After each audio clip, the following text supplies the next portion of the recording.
Lesson 113 has a title of Adding and Subtracting Mixed Measures and Multiplying by Powers of 10. So we'll start off with adding and subtracting mixed measures.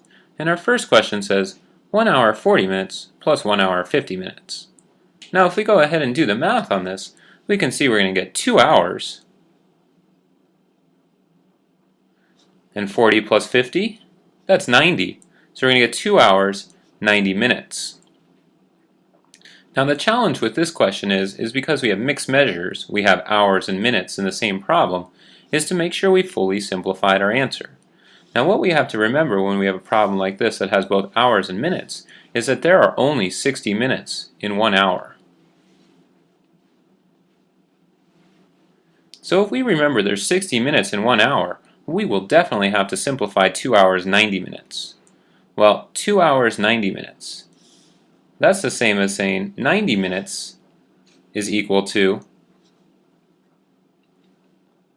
1 hour 30 minutes. So we can go ahead and simplify our final answer by saying instead of 2 hours 90 minutes, we're going to have 3 hours 30 minutes. And we always want to make sure these are fully simplified. Just like we reduce fractions to their lowest terms, we'll always reduce mixed measures to their lowest terms as well. Let's look at our next example. Here we're going to subtract 6 feet 5 inches minus 4 feet 8 inches. So this has mixed measures as well because there's feet as one label and inches as another within the same problem. So in order to do this one, let's borrow from the 6 because 5 minus 8 we can borrow and regroup to help solve that.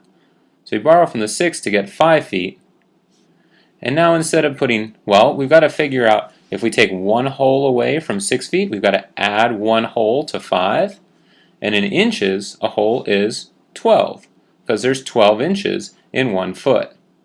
So we're going to add on 12 inches to 5 inches, and then we'll subtract. So we're going to get 5 feet, 17 inches, minus 4 feet, 8 inches. And when we go ahead and work through the math, well, we must get 1 foot, and 17 minus 8, that's 9. So we get 1 foot minus 9 inches. The key to this problem with feet in inches, when we borrowed and regrouped, was to remember what the whole was, how many inches there are in a foot. Let's look at our next problems.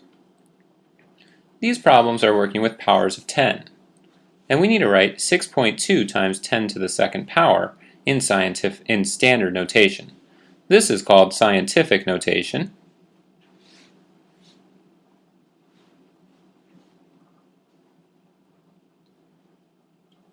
And scientific notation is good for really big numbers or really small numbers.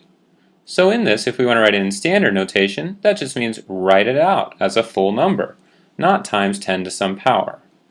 So 10 to the second power, that means 10 times 10. And we know 10 times 10 is equal to 100. So in this problem, we really have 6.2 times 100.